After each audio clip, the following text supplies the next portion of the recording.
Hello, Master Rapid. While browsing on YouTube, I came across to your channel. I watched the story of Karina.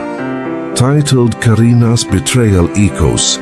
Bigla ko naisip, Master. Totoo naman talaga nangyayari sa lipunan natin ang ganun insidente. Madalas sa close family natin, nararanasan pa anag mga ganun. Sitwasyonan diya't pilit natin inililihim kasi malakaking kahihiyan yun sa taong ginawa ng masama pero hindi naman talaga nabibigyan ng atensyon ng mga taong gumawa. Malapit sa puso ko, Master, ang mga nangyari kay Karina, magkaiba lang ay babae siya. Itago mo na lang ako sa pangalang Rodel, 34 years old na ako ngayon. May maayos na trabaho sa isang sangay ng gobyerno. Master, meron din ako YouTube channel kaya ko. Nakita ang pagdaan ng content mo sa dashboard ko. Marahil kadalasan ay ganong content ang hinahanap ko sa YouTube kaya. Isa ang channel mo ang nai-recommend ni YouTube. Mahigit 10 taon pa lang, Master, ang nakakaraang tuluyang matakasan ko ang bangungot ko sa buhay. Maaring tadhana na ang gumalaw para makalaya ako sa isa yatang sumpa na kinasadlakan ko. 9 years old ako nang mamamatay ang aking ama't ina sa isang sea tragedy. Lumubog ang isang ferry na sinakyan nila at pareho silang binawian ng buhay sa aksidente na yon. Nag-iisang anak ako kaya napunta ako sa panganaglaga ng kapatid ng tatay kong lalaki. Noon pa man alam ko na magbabago ang takbo ng buhay ko, umpisa nang tumuntong ako sa tahanan nila. May 3 siyang anak.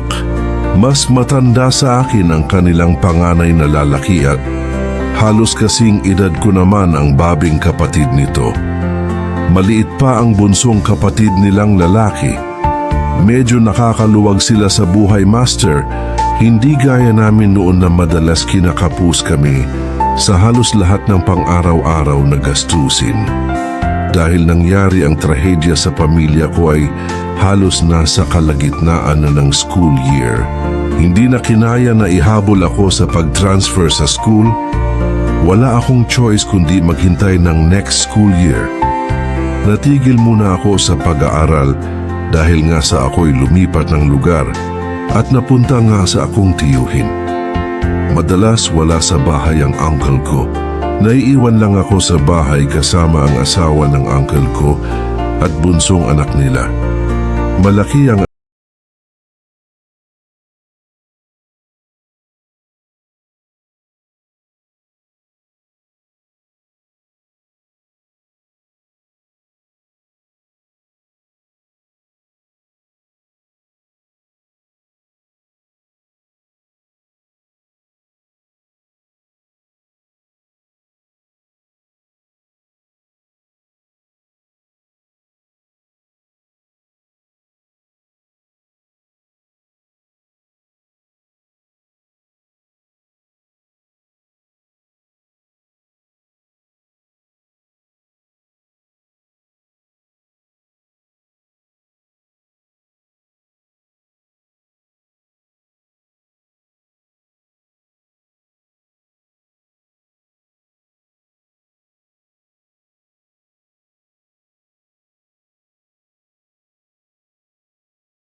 ako nagbalik sa pag-aaral. Sa loob ng paaralan, Master, ay masaya ako. Tahimik ang buhay ko. Pero alam ko na maiksi lang ang oras na may katahimikan ako.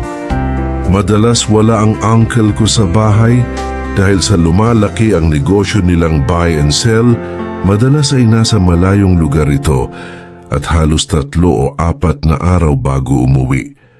Minsan umuwi ako ng maaga galing sa school. Nadatnan ko ang aking tita na bagong paligo at katatapos lang magbihis. Agad niya ako tinawag at inabot sa akin ang isang klase ng lotion na ilagay ko sa mga hita niya. Naupo siya sa sofa at ipinatong ang mga hita sa isa pang maliit na lamesa. Nakasuot ang aking tita ng duster na damit. Inililis niya ang laylayan ng kanyang suot at itinuro ang parteng lagyan ko raw ng lotion. Tumingin. Ako sa mukha niya, tinansya ko kung nagbibiro ba, pero nakatingin lang sa akin habang hawak ang lotion. Sinimulan ko lagyan ng lotion ang mga binti niya, pati ang talamapkan ng kanyang mga paa, talampakan, paakayat sa binti hanggang doon sa mga hita niya. Ganon din ang ginawa ko sa kabilang binti at hita niya. Akala ko tapos na. Pero bakit daw hanggang hita lang daw ang nilagyan ko ng lotion? Ituro pa niya ang parteng dapat ko raw lagyan. Master, bataman ako, alam ko na masagwan akong hanggang doon ay ako pa ang mga lalagay ng lotion sa bahagi na yon na sadyang malapit na sa kanyang pagkakababy. Pero wala akong nagawa at ginawa ko pa rin. Dumaan ang mga panahon.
Ngayon ay pinatutunayan na niya na siya ay may pusong babae.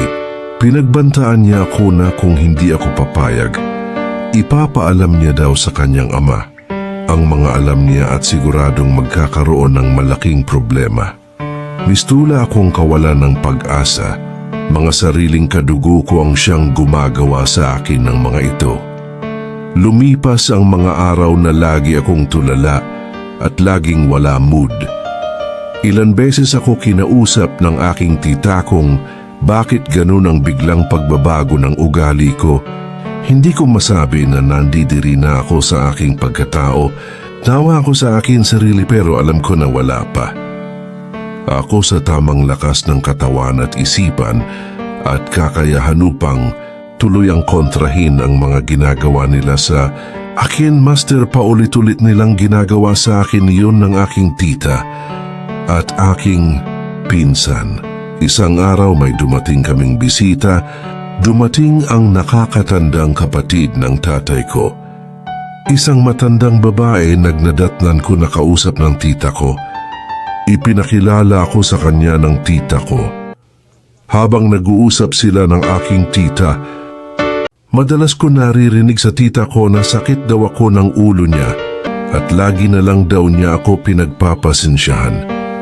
Hindi din daw ako maayos na kasundo ng aking mga pinsan. Kung sing ano pa nung paninira ang ginagawa ng tita ko sa kapatid ng tatay ko. Narinig ko na ako pala ay gustong hiramin ng aking nakakatandang tita at isama sa Batangas.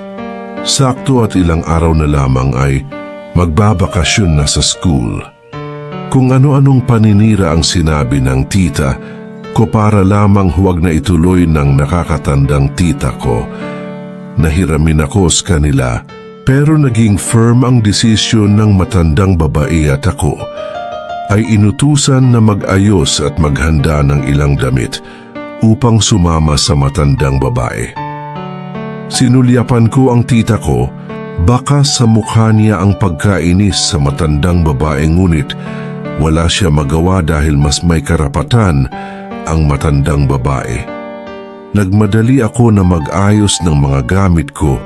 Muli narinig ko sa matandang babae na pansamantala lamang naman na ako'y hihiramin sa tita ko. Umalis din agad kami ng matandang babae. Maayos naman kami nakarating sa Batangas. Doon ay buhay probinsya. Maaga gumigising ang mga tao. Unang araw ko doon ay hindi ko alam ang gagawin ko sa umaga. Gayunpaman ay maaga ako gumising at naglinis ako agad ng bahay tulad ng naksanayan ko. Nagulat ang tita ko nang makita niya na gising na ako sa ganung oras. Nagsabay na kami sa pagkain sa almusal na hindi ko ginagawa sa bahay ng tita ko. Bagaman malayo na ako sa bahay ng tita ko ay lagi pa rin ako balisa lalo na kung bigla ako natatawag. Sa hapunan, kasama ko ang dalawang apo niya. Sabay-sabay kaming kumakain. Nagulat ako pagkatapos ng pagkain ay sila-sila na rin ang naglinis ng aming kinainan. Gustuhin ko man tumulong ay sinabhinan na maupo na lamang ako. Hindi ko alam, Master, bakit bigla na lamang ako napaluha para akong bigla na bunutan ng malaking tinik, ng malaking batong nakadagan sa aking dibdib. Agad ako nilapitan ng matandang tita ko. Inaya ako na maupo at hinayaan lang muna ako na manahimik. Pagkaraan ng ilang saglit na payapa na ako, nagtanong ang tita ko kung ano ang bumabagabag sa akin.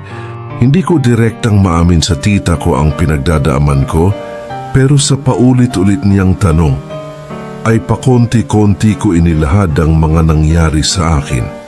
Tahimik na nakikinig ang aking tita. Hinayaan niya lang ako magsalita. Matapos ko magsalaysay sa harapan niya, ay simpleng salita lang ang narinig ko. Sabi niya ay, bibigyan natin ng katarungan ang sinapit mo. Yun lamang at hinayaan na niya akong makipagkwentuhan sa aking mga pinsan. Sa unang pagkakataon, Master, ay nakahinga ako ng maluwag. May natawanaw ako na pag-asa sa buhay ko. Hindi ko alam kung ano nangyari. Sumulpot doon ang uncle ko kasama ang kapatid niyang matandang babae. Ipinatawag nila ako at kinausap ako ng tita. At tito ko, inalam ng tito ko ang mga nangyari sa akin, mga pangyayari na hindi nakakarating sa kanya. Doon sa puntong pagmamalabis sa akin ng kanyang asawa at anak sa sexual na aspeto, hiyang-hiya ang aking uncle. Sinabi niya na kung gugustuhin ko na magsampa ng reklamo ay tutulungan niya ako maging ang tita ko. Hinimok ako ng tito ko na magsampa ako ng reklamo laban sa kanyang asawa at anak. Alam ko na seryoso ang UNLCE ko sa kanyang sinsabi, pero alam ko rin na magiging magulo ang buhay ng pamilya ng tito ko. Sinabi ko na lamang na bigyan nila ako ng tamang panahon na pag-isispan ko. Agad din umalis ang tito. Sinabi naman ng tita ko na umpisa na daw yun ang paghilom ng sugat ng pagkatao ko. Sa ngayon, master, ako ay isa ng abogado. Every time na may kasong mga ganto, ay nagbo-volunteer ako na hawakan. Malapit sa akin ang mga ganitong kaso. Tuluyan na nawala sa dibdib ko, master, ang mga nangyari sa akin. Pangaman napatawad ko na ang tita at pinsan ko, hindi nangangahulugan na okay na kami kung magkita man kami. Matagal pa bago ako magkaroon ng lubos na tiwala uli sa kapwa ko, pero lagi andun ang adhikain ko makatulong. Salamat sa tita ko at tito ko. Maraming salamat din sa iyo, master, sa pagbibigay mo ng panahon sa aking liham. Gumagalang. Rodel